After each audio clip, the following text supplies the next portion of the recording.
My name is Andrew Feinstein. I'm a former ANC Member of Parliament from South Africa, where I served under Nelson Mandela.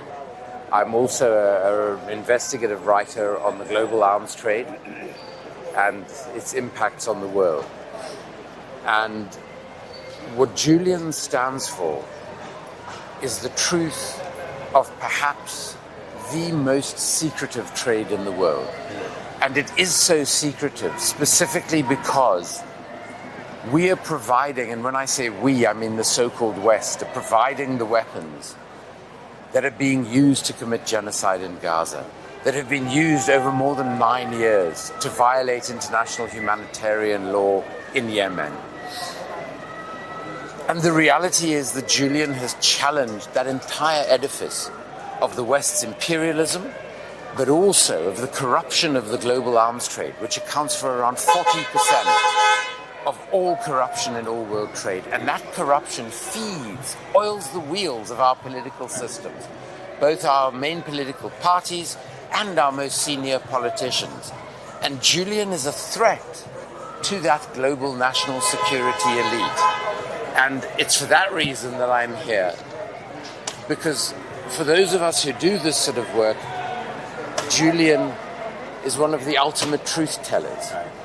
And it's incredibly important that people understand the significance of this decision.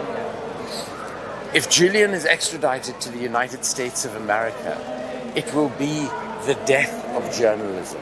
It will be the death of free speech in our countries that claim so to cherish free speech and our right to speak politically, regardless of whether we share the views of our governments or not. That, in addition to Julian's own fate, is what is at stake today. Right, exactly, Andrew. And you know, what Julian and WikiLeaks have done in terms of shedding a light on what goes on with our governments, what they do, that light's been shed on so many different things. Yeah. And you brought up the arms trade before. Could you give us some examples of yeah. Absolutely. So, you know, the most crucial thing that WikiLeaks did is to reveal the war crimes that were being committed by the United States in Iraq, in Afghanistan.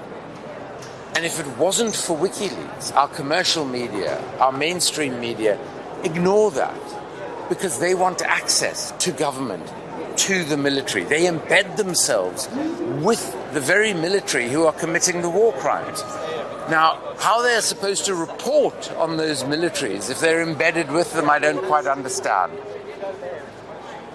And the model of journalism that Julian introduced to the world bypassed the commercial media that acts as a mouthpiece for our governments. So instead, speaking directly to the millions of people around the world, he revealed those war crimes being committed in Iraq and Afghanistan. And it's a consequence of that he had to be silenced. And let's just be clear who the people are who are silencing him. It is the perpetrators of those war crimes. And unfortunately, they hold the highest political offices in all of our countries. And so Julian and all the journalists who come behind him are a threat to what we have in the West at the moment, which Greg Palast, the American journalist, described quite accurately as the best democracies money can buy. Right. Because that is the reality of the situation. And the way that purchase of our democracy happens is not only through the mega tech corporations, but it's also through the global arms trade. And that is what Julian has shed light on.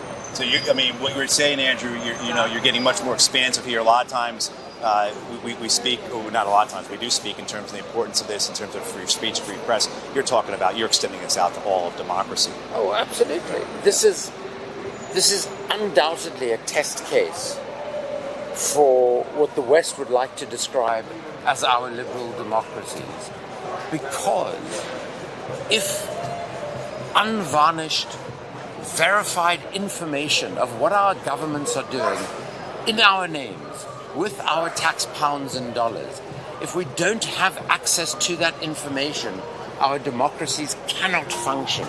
And we cannot rely on the commercial media to provide that information to us, because they are so invested in the system as it currently functions. So without the voice of Julian Assange, without the voices of the alternative media, our democracies cannot function. So it really is our democracies that are at stake. And it is, in addition, the slaughter, the brutality that we see in Gaza every day, that we see in Yemen for over 9 years, that we are seeing in the Sudan and other parts of the world. Because our politicians are again assisting Israel, assisting Saudi Arabia in our names, using our tax pounds. That's not what we voted for, but we don't know what we're voting for unless that information is in the public domain.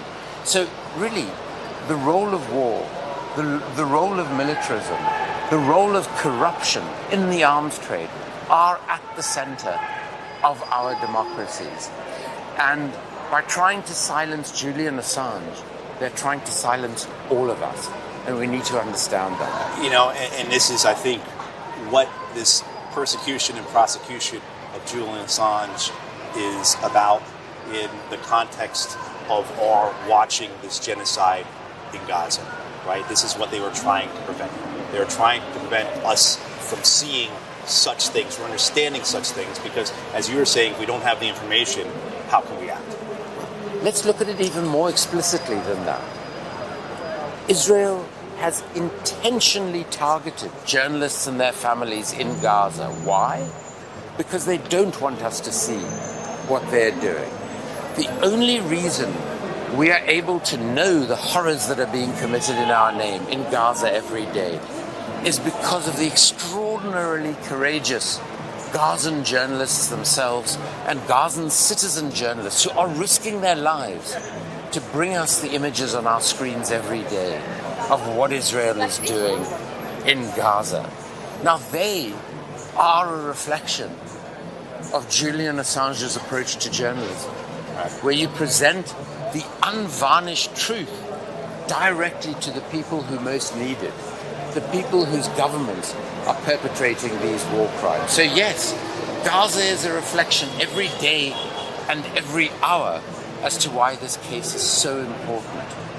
And I would like to add to that, you know, what we've seen over the 23 odd years that I've been researching militarism and the arms trade is that our legal systems, our judicial systems, one, don't want to hold our military personnel, let alone our military and political leadership, to account for their crimes. They do not want to hold them to account for the corruption that is systemic to the global arms trade.